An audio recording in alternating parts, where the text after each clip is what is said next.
동양학에 뿌리를 두고 발전해온 사주학.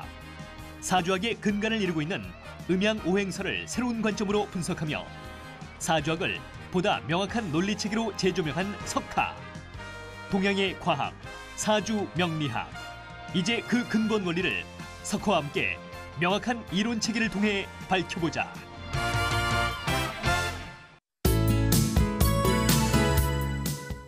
안녕하십니까. 논리를 푸는 사주학의 석화 소재학입니다.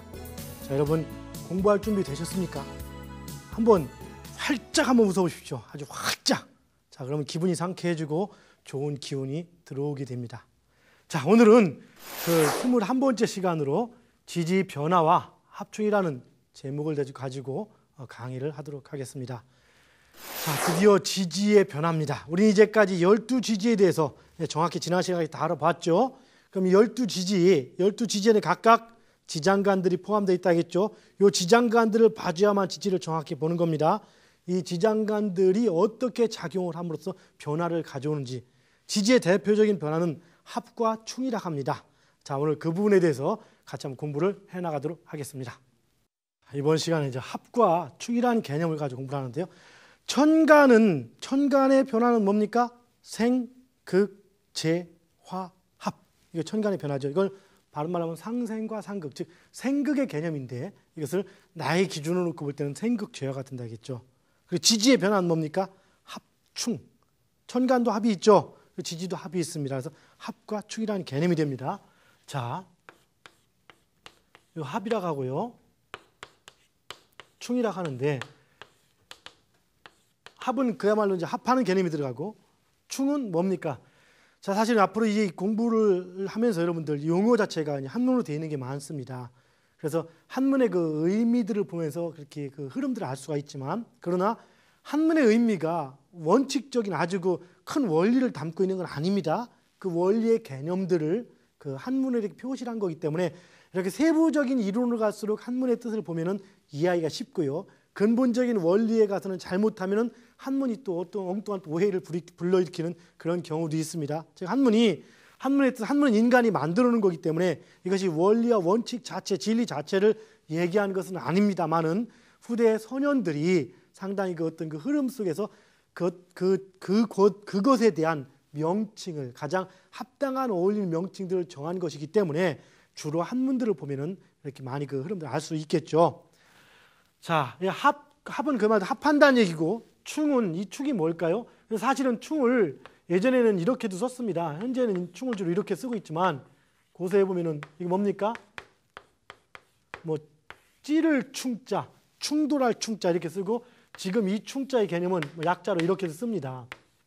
이건 뭡니까? 이 충자의 개념은 바로 그 비운다는 개념을 의미합니다. 비울 충자. 그리고 이것은 충돌할 충자.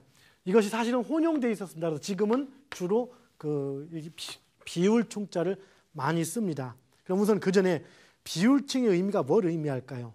자, 비운다는 것은, 즉 이 비울충의 의미 속에는 한 3가지 의미가 포함되어 있다고 판단합니다. 이 지지 개념을 놓고 볼 때, 지지는 틀을 갖추고 있는, 즉 고형화된 겁니까? 형상입니까? 아니면 기운입니까? 보입니까? 안 보입니까? 사의 개념, 보이는 거죠. 보이는 개념이다 보니까 형체가 있는 것으로서 충돌로 인한 하나는 충돌한다는 의미를 갖고 있겠죠. 이런 찌를 충자는 충돌 충자의 개념에서 충돌을 하고, 그다음엔 충돌한 뒤에 다시 뭔가 충돌하고 나면 거의 비어지죠. 비어진 뒤에 새로 뭔가 채워지는 기운, 그리고 비웠다 채워짐으로써 변화가 생기는 것, 아마 이런 의미를 얘기하겠죠. 자, 그 전에 한 가지를 짚고 넘어갑시다.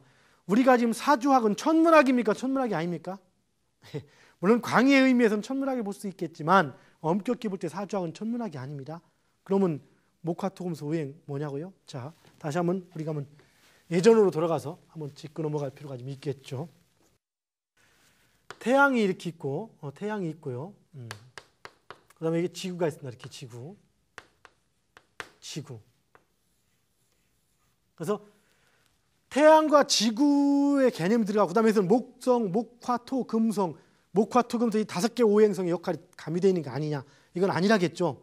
어떻게 증명했어요? 예전에 이거 회남왕 유한이 쓰는 회남자 천문 때부터 그 오행하고 그 그 오행성하고 이렇게 만났다라고 얘기를 했죠. 그 전까지 개념은 별도로 독립이 된 거고 실제로 타고 목성이 화성을 뭐 생해주고 극해주고 이런 개념은 없으니까요.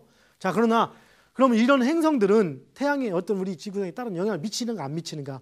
직접적인 행성들의 영향이 아니고 물론 그 지구에 영향을 미치는 것은 뭐 가장 하늘의 중심이라고 하는 북극성부터 북두칠성, 이 북두칠성이라는 개념이 또 뭡니까? 이 북두칠성 7개와 아니면 목화토금수 5성과 1월 합해서 7개. 이 7개의 개념이 현재 그 치료, 우리가 쓰는 치료의 개념에 해당되죠. 자, 어쨌든 이런 현상이 들어가는데 그럼 태양 주위에 있는 목성, 화성, 토성, 금성, 수성들은 영향을 미치는가 안 미치는가? 나름대로 영향을 미치지만 그 영향이 직접적으로 미치는 게 아니라 가장 중요한 것은 달 역시 마찬가지고 지구상의 어떤 지점, 즉 인간이라면 인간, 내 자신이 태양의 기운을 받는 데 있어서 바로 지구 위성이나 행성들이 방해를 하고 덜하고의 차이가 있다는 얘기죠. 예를 들어서 지구가 이렇게 태양 주위를 이렇게 공전을 하는데요. 공전하는데 이 앞에 있는 뭡니까? 이 지구와 태양 사이에서 움직이는 행성이 뭐가 있죠? 수성과 금성이 있죠. 그걸 뭐라고 표현합니까? 안내자 써서 내행성이라고 표현합니다. 내행성. 그럼 안에서 돌기 때문에 그럼 지구 밖에 있는 목성, 화성, 토성들은 답 나오죠. 외행성이죠. 외행성. 내행성과 외행성. 그러면 어떤 영향이 있는가? 바로 이렇게 내행성 혹은 지구 주위에 빨빨거리고 또 돌아다니는 게 뭐 하나 있죠. 뭡니까? 달이죠. 자, 바로 달. 이 달이라든가 내행성들이 태양과 지구 사이에 딱 이렇게 갠세에 일으킨다고 하나요? 일단 가운데 끼므로써 태양의 영향력을 이렇게 인력이나 이런 것들을 방해하는 상황이 생기겠죠. 바로 이런 분야들의 영향이 아마 미쳤을 거라고 판단합니다. 그래서 보면 천문학에서 이런 개념이 있습니다. 내행성이 지구와 태양과 일직선으로 있을 때, 그러면 일단 이때는 지구에 미치는 태양의 영향을 이 내행성이 최대한 어떤 영향을 주겠죠. 그 태양 자체에. 바로 이런 것을 뭐라고 부르냐? 합이라고 부릅니다. 합이라고 부르고, 반면에 외행성이 역시 이렇게 일직선으로 있을 때, 물론 외행성은 태양이 오는 걸 직접 방해하진 못하지만 그 인력의 영향을 미칠 수 있게 현상으로 해서 어떤 기운 자체의 또 어떤 분포를 바꿀 수 있을지도 모르겠습니다만, 자만 이런 것들을 또 충이라고 부릅니다. 우리가 아까 이렇게 했던 이 충이 있죠. 이렇게 충이라고 부른다. 이렇게 해서 천문학의 합과 충의 이런 용어가 있습니다. 그리고 공교롭게도 이제 우선 합에는 자, 태양이 이렇게 있다고 칠 때 이 내행성은 태양과 반대로 일직선이 될 때 있을 겁니다. 이렇게. 요 경우도 합입니다. 이때는 뭡니까? 이게 잘못했네요. 이거 외행성 외합 맞죠? 외합. 즉 그 내행성이 태양과 지구의 즉 태양을 기준으로 지구와 반대편에 있을 때 일직선에 있을 때를 그 외합이라고 표현하고 태양과 지구 사이에 있을 때를 내합이라고 표현합니다. 이렇게 외합일 때는 비교적 영향력이 적겠죠. 그러나 내합일 때는 태양의 영향을 절대적으로 미칠 겁니다. 그리고 이렇게 충일 때도 조금 미치는데요.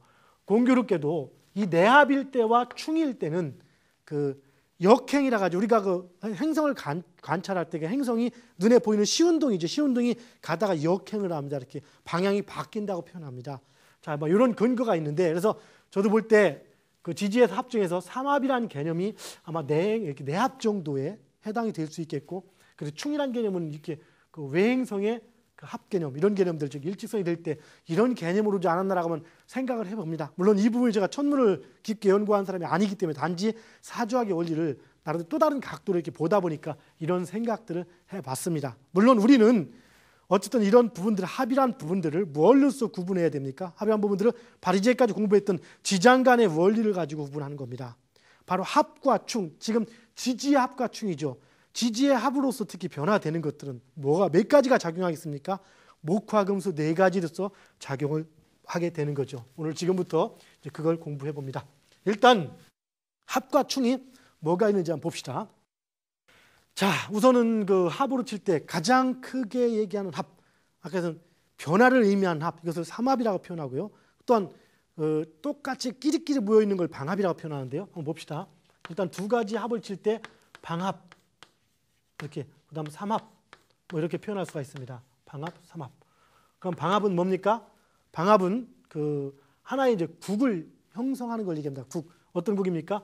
자, 예를 들어서 목이라고 칠 때 이 목을 국이라고 합니다. 목, 여기서는 국의 개념으로 얘기하는데 국이라고 얘기하면서 뭉쳐져서 하나의 오행 기운을 형성했다라고 얘기하는 겁니다. 그럼 뭡니까? 이것은 인, 묘, 진.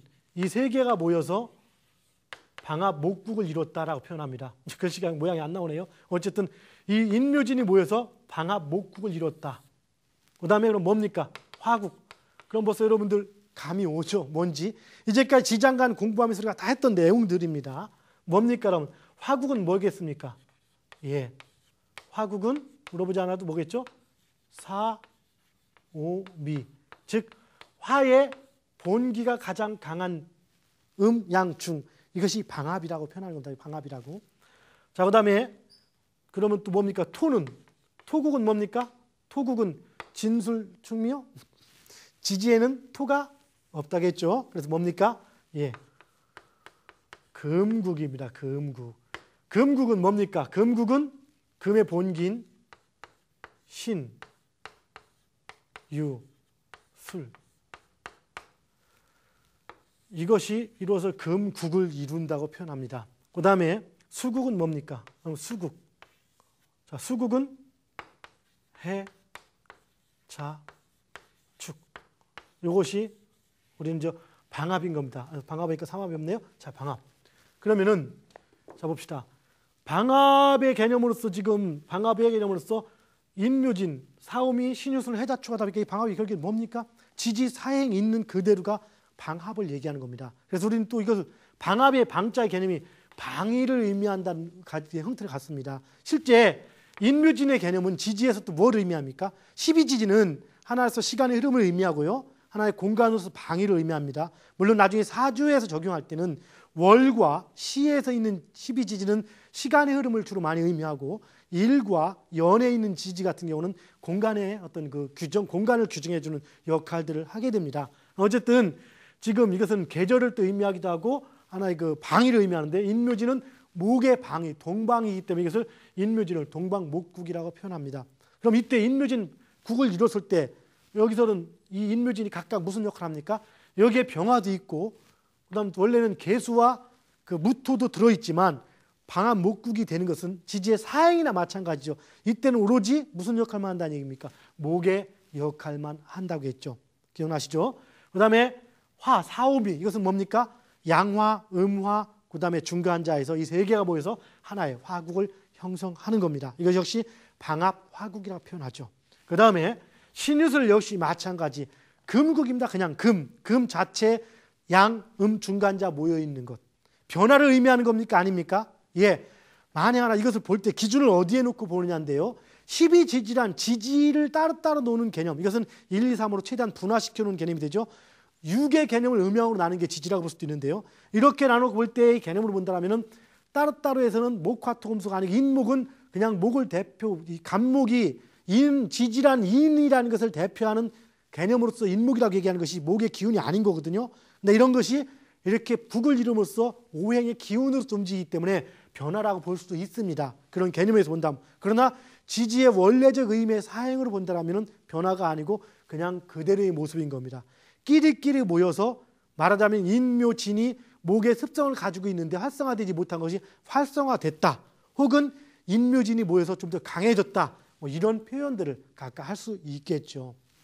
자, 금 역시 마찬가지고 수 역시 마찬가지 해, 자, 축이 모여서 수국을 이루는 겁니다. 이것은 자체 그냥 수 자체를 얘기하는 거죠.